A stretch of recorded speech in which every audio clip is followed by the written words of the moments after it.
We welcome you to the ADHD Smarter Parenting Podcast. Here to heal and elevate lives is your parenting coach, Siope Kinney. Hey everyone, welcome to the Smarter Parenting Podcast. I am one of your hosts. My name is Siope. Thank you for joining me. Today we're going to be talking about relationships, and it's a different approach to relationships because usually on this podcast we talk about parents and children, but today we're going to focus in on spouses and couples, what makes those relationships work, and how that information can be translated into your interactions with your own children. Now, the reason that this is important to you as a parent working with your child is that as your child grows and progresses, their needs are going to change. And your ability to be able to morph and adapt to the changing needs of your children are going to determine whether or not you have a great relationship with them later on in life. So we want to start these things as early as possible. However, you can start using these concepts and principles now, even with your teenage children, and you can see that relationships will improve over time as long as you're consistent. So this podcast is meant to help you look at the long term. We're not just focusing in on behaviors in the immediate moment, but we're looking at relationships in the long term. What kind of relationship do you want to have with your children? How do you begin to nourish those things and plant the seeds for effective communication with your child? Now, as you can tell, we are going to be focusing in on effective communication. That's the skill that we are going to be using during this podcast. So by the end of this podcast, you should have a better understanding of how you can better interact with your child and adjust to their needs to build a lasting relationship, as well as implementing effective communication in your everyday interactions. So the things I want to cover today is I want to give you some background into marriage stability, relationship stability, from John Gottman, who is this really well-known and famous therapist who has done studies on what makes marriages work, what makes newlyweds specifically click and remain married. So we're going to talk about him and the research that he has done and the groundbreaking work that he has. If you've heard of the Gottman Institute, then you know what I'm talking about. If you have not, I would highly suggest you go through and learn more about it. It's very fascinating, some of the work that he has put in understanding how relationships are formed and how they continue to grow. So we're going to talk about that. I'm going to share with you a story of a parent who is beginning this work and looking at the long term. So we're not looking at let's just fix the behaviors that we're focusing now, but let's start establishing some patterns for the long term. And then how this family used effective communication. So let's start off with the Gottmans, and then we will talk about the family, some of their issues, and what they were working on in trying to build a relationship with their child. Now, John and Julie Gottman are the founders of the Gottman Institute. And in 2007, John was recognized as one of the 10 most influential therapists of the past century. So what he was able to do was to determine and predict with the newlyweds which couples would remain married 4 to 6 years later. The fascinating thing about what he was able to observe was that he could predict with 90% accuracy just on his observations of the interactions that these newlyweds had with each other.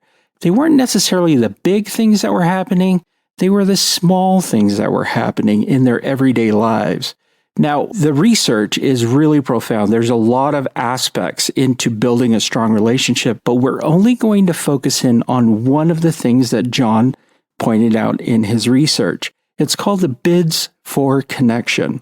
And you can find more information about the bids for connection in a book that he had written called The Relationship Cure. Now, the funny thing is that the teaching family model that we use, Smarter Parenting, how we use the different skills that we have on our parenting site, they're all focused in on bids for connection. These things that we're able to do in order to connect with our children in whatever state they may be in.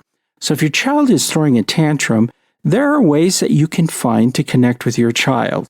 We're looking for those opportunities.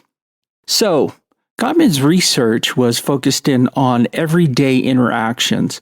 And what he was able to observe was that with newlywed couples, they would often, in their small ways, look for bids of connection, meaning you'd have one person standing at the window saying, "Oh, it's a beautiful day outside." And then how the other partner responded determined how strengthened their relationship was going to be over time. Was it a positive interaction? Were they dismissed? Were they denied? Were they ignored? And what he found was in those micro interactions, when things were positive, when there was an engagement and they were able to connect, even if it was to acknowledge and say, "Yeah, it is a beautiful day," those types of communications made all the difference in the relationship with couples because those things build up over time. Now, you may be wondering, how does this relate to my child? How do I make this connection with my own children? Well, your children, as they are experiencing the world, are consistently trying to bid for connection with you.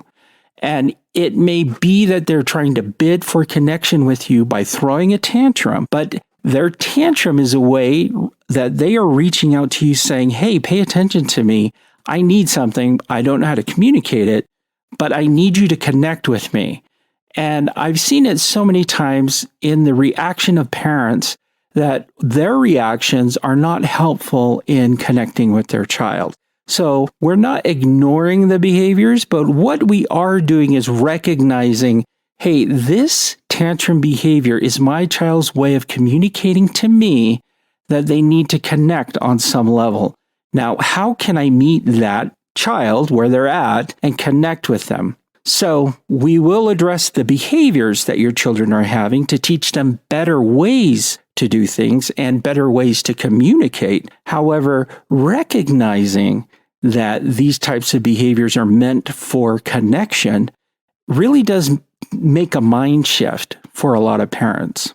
Now, I received a coaching call from a mother who was thinking long-term with her daughter, and her daughter is struggling with behaviors we had gone through. These are the things that you're doing to address the behaviors that your child is exhibiting, which is unable to do tasks, struggling with homework, not doing chores. So we worked around, okay, this is the plan, this is what you're going to do.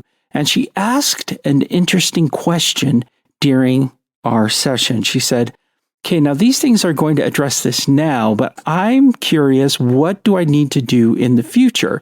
So in 5 years from now, 10 years from now, let's say that this escalates and the behavior is different, and yet my child is still acting out. What do I do? So in our discussion, I helped her realize, okay, anytime that your child is misbehaving or struggling with their behavior with you, they are trying to bid for some type of connection with you. And so it's just teaching them, how can you better connect with me? How can you better communicate your feelings with me? This discussion went on for 2-3 weeks as we continued to process this idea of, hey, we're looking for ways that we can connect when we're using these skills. Now, the skills themselves have steps, and we teach you what the steps are. We help you with those steps.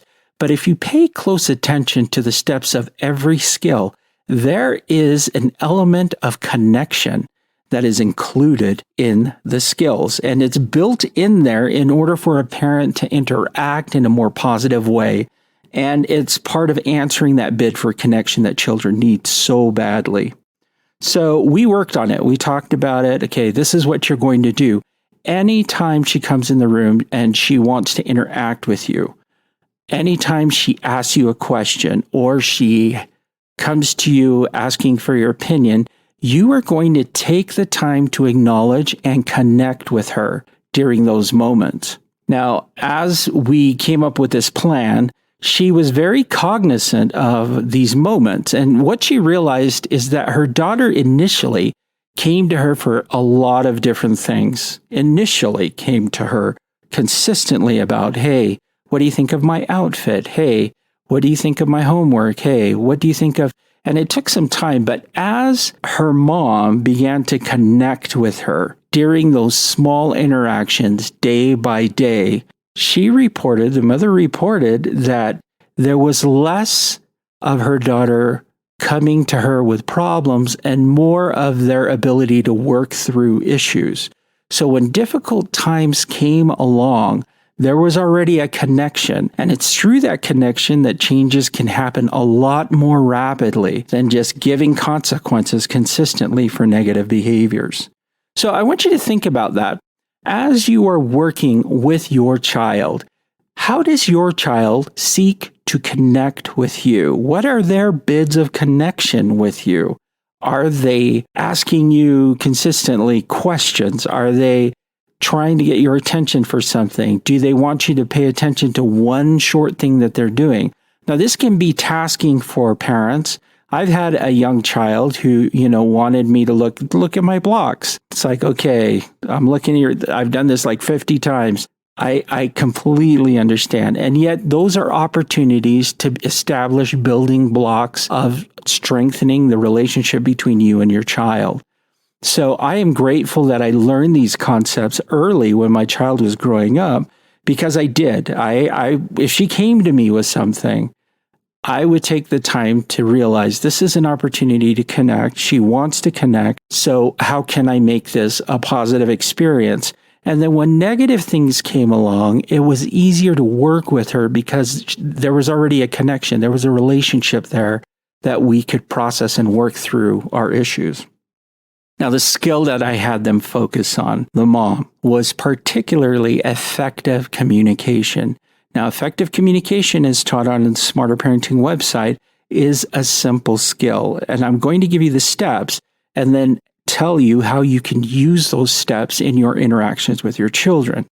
So first, you're going to acknowledge, you're going to make eye contact, let them know that you are listening. You are going to listen to what they have to say, and then you're going to repeat back what you understood using their words if you can.